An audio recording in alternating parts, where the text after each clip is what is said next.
이승용의 요가 명상 에세이 나의 삶 요가와 자연 1 중에서 기침과 감기의 메커니즘. 기침이나 감기가 추운 겨울철보다 왜 가을철이나 환절기에 더 많이 걸릴까요? 우리 몸은 겨울이 되면 가을을 지나면서 찬 공기에 대한 면역 시스템이 이미 가동되지만 가을에는 공기가 아주 차지도 덥지도 않기 때문에 몸에서 준비가 아직 덜 된 상태라서 그렇습니다. 어느 마을이나 정부 조직이 튼튼하다는 것은 조직적인 시스템이 잘 구축되어 있다는 말입니다. 그런 시스템을 갖추지 못하면 물난리나 불난리가 날 때마다 우리는 소중한 생명과 재산을 잃는 것과 같은 구조입니다. 사람의 코에 있는 콧털과 점액질은 체온보다 차가운 공기를 따뜻하게 데우면서 공기 속의 노폐물을 여과하는 기능을 합니다. 그런데 가을철에 밤바람을 즐긴다며 야외에서 오래 있다 보면 점점 서늘한 기운이 콧구멍으로 들어옵니다. 서늘하다는 것은 더운 기운과 찬 기운이 미묘하게 섞여 있는 상태입니다. 그 섞인 기운들 중에 만약 제대로 데워지지 않은 차가운 기운이 나 잡아봐라 하면서 코털 사이를 스르륵 빠져나가 폐로 직행할 때 폐는 화들짝 놀라겠죠. 폐의 입장에서는 자기가 적응하고 있는 온도보다 낮은 온도의 공기가 들어오니까 어떤 방어책도 세우지 못하고 한 번에 다운당하는 셈이 됩니다. 우리가 알고 있듯이 감기는 한참 동안 차가운 공기를 쐬서 걸리기보다는 이렇게 준비되지 않은 상태에서 갑작스레 만나는 차가운 냉기에 의해 생기는 경우가 많습니다. 그때부터 폐는 스스로 비상체계를 선포하고 자체적으로 열을 발생하려고 애씁니다. 바로 기침이지요. 기침은 폐가 찬 기운을 뱉어내기 위해 온 힘을 다하는 몸부림이자 폐의 입장에서는 살기 위한 자구책입니다. 누구나 여러 번 감기에 걸리고 기침을 하면서도 대개는 기침이 왜 나오는지 생각해 본 적이 없을 것입니다. 그것은 여러분이 매일 아사나의 박쥐 자세나 물고기 자세를 하면서 그것을 왜 하는지 문제의식이 없는 것과 같습니다. 기침을 빨리 멎게 하려면 우선 몸을 따뜻하게 해야 합니다. 가장 손쉬운 방법이 마스크를 쓰는 것입니다. 마스크는 약해진 코의 기능을 대신해 찬 공기를 거르는 역할을 하기 때문이지요. 또 감기로 생긴 허열을 오히려 실열로 착각해서 감기 중에도 찬물을 먹거나 찬 음식을 먹습니다. 그러면서 감기가 빨리 안 낫는다고 투덜댑니다. 감기가 일주일 넘어서면 가래가 끓기 시작합니다. 그리고 일주일이 지나도 감기가 낫지 않으면 그 다음은 염증의 단계로 넘어갑니다. 여기서 염증 전 단계의 역할을 하는 것이 가래입니다. 가래는 원래 몸속의 진액이지만 감기에 걸릴 땐 감기 바이러스의 저항에 싸우다가 죽은 세포 덩어리들과 함께 몸 밖으로 배출되기도 합니다. 그 죽은 세포의 시체들이 몸 밖으로 나와야 몸에서는 새로운 병사를 즉각 투입할 수 있습니다.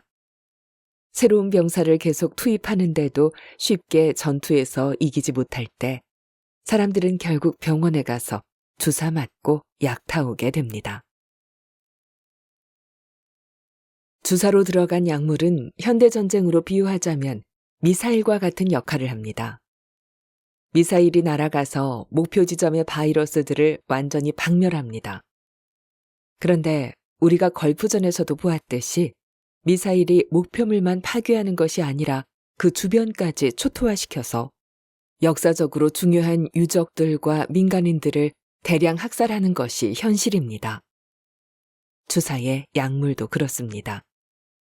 멀쩡한 주변의 세포까지 죽이면서 크고 작은 많은 상처와 후유증을 남기지요.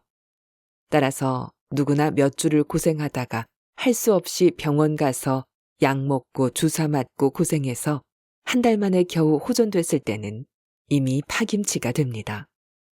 그런 것을 보고 기진맥진이라고 표현합니다.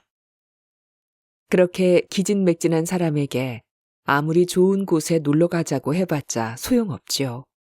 그럴 때는 오직 잘 먹고 잘 쉬는 것만이 해결책입니다. 그런데 사람들이 또 잘 먹는다는 개념을 잘 모릅니다. 사골국물이나 갈비탕을 먹는다고 잘 먹는 것이 아닙니다. 그럴 때도 역시 우리 몸에는 곡기가 필요합니다. 기진맥진한 상태에서는 곡기로 순하게 세포들을 위로하면서 상처 부위를 씻어내야 합니다. 그래서 가능하다면 감기는 초기에 잡는 것이 좋고 또한 약물을 사용하는 것보다는 자연적인 방법으로 접근하는 것이 우리 몸에는 상처와 후유증이 덜 남지요. 현대인들은 갈수록 항생제를 비롯한 각종 약의 오남용과 수술의 경험이 많아져서 환경이 오염되듯 우리 몸의 자연적인 기운의 흐름을 바꾸어 놓는 경우가 많습니다. 특히 우리나라 사람들의 항생제 남용은 어제 오늘의 이야기가 아니죠. 이는 현실적으로 매우 위험한 추세입니다.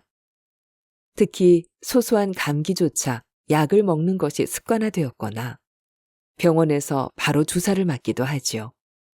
하지만 약의 도움에 의지할수록 오히려 몸에는 내성이 생겨 더 많은 약물이 필요하게 되고 결국 몸의 면역력을 떨어뜨리는 셈이 됩니다. 수술과 약물 복용은 우리 몸의 음양의 기운인 기와 혈의 기운을 변화시킵니다. 특히나 장기절제, 뇌와 임동맥, 위아래 중심의 접점인 백회와 회음을 손상시키는 수술은 몸의 입장에서 가장 안 좋다고 할 수 있습니다. 동양의학에서 볼 때 머리에서 꼬리뼈까지 척추를 타고 내려가는 동맥 라인과 같은 방식으로 몸의 앞쪽을 지나는 인맥의 라인이 허리 수술과 복강경, 제왕절개, 자궁, 회음부, 가슴 등의 수술로 인해 손상되면 우리 몸은 기운을 제대로 쓸 수 없습니다. 그런 사람은 기혈, 즉 음양의 흐름에 장애가 생겨 기운이 오래 유지되지 않지요. 기운이 잘 유지되지 않으니 당연히 어떤 일이든 실천하는 힘이 떨어집니다. 불가피하게 수술해야 하는 사람들도 있겠지만 특히 몸의 중심을 수술한 사람들은 수술이 잘 되었다 하더라도 나중에 스스로 느낍니다. 몸에 힘을 쓸 수 없음을. 따라서 그런 사람과 함께 어떤 일을 지속적으로 한다는 것은 거의 불가능합니다. 수련의 효과도 남들보다 더디게 나타나 실망할 수도 있지만 그럴수록 건강을 지키기 위하여 더욱 노력해야 합니다.